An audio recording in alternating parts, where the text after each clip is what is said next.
Assalamualaikum warahmatullahi wabarakatuh. Perkenalkan, nama saya Diva Danica dengan NIM 04888157 Prodi Sistem Informasi. Pada video kali ini, saya akan membahas topik perkembangan Pancasila dalam konteks sejarah dari masa ke masa, dengan fokus pada masa reformasi tahun 1998, salah satu titik balik penting dalam perjalanan bangsa Indonesia. Sejak awal kemerdekaan tahun 1945, Pancasila ditetapkan sebagai dasar negara, pandangan hidup, dan ideologi bangsa Indonesia.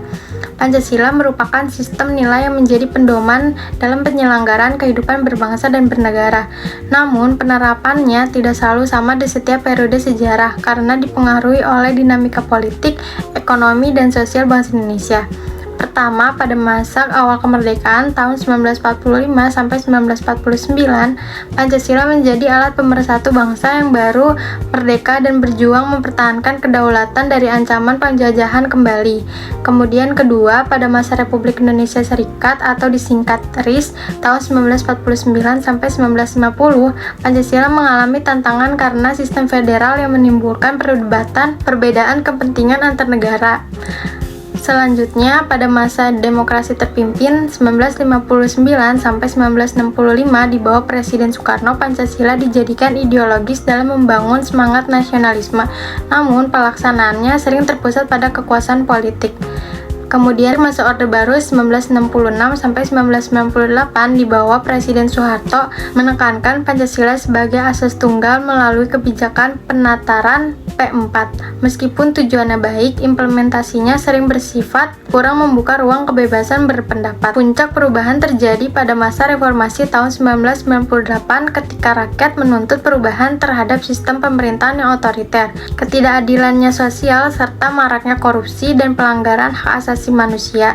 Jatuhnya rezim Orde Baru menjadi momentum untuk mengembalikan makna Pancasila yang sejati, yaitu sebagai pedoman moral yang menjunjung tinggi nilai kemanusiaan, keadilan, dan demokrasi. Sebagai refleksi pribadi, saya menyadari bahwa peristiwa reformasi 1998 memberikan pelajaran penting bagi kita semua bahwa Pancasila bukan hanya dokumen historis, tetapi pandangan hidup yang harus diaktualisasikan dalam setiap aspek kehidupan berbangsa dan bernegara. Bagi generasi muda masa kini, nilai-nilai Pancasila tetap relevan dalam menghadapi tantangan era globalisasi dan digitalisasi.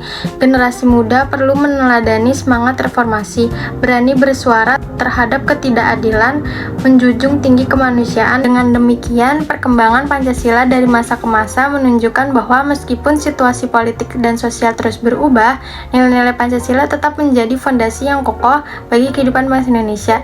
Tugas kita sekarang adalah menerapkan nilai-nilai itu dalam kehidupan sehari-hari agar cita-cita kemerdekaan yang berlandaskan Pancasila dapat terus terwujud. Sekian pembahasan topik pada video kali ini. Kurang lebihnya, mohon maaf. Assalamualaikum warahmatullahi wabarakatuh. Terima kasih.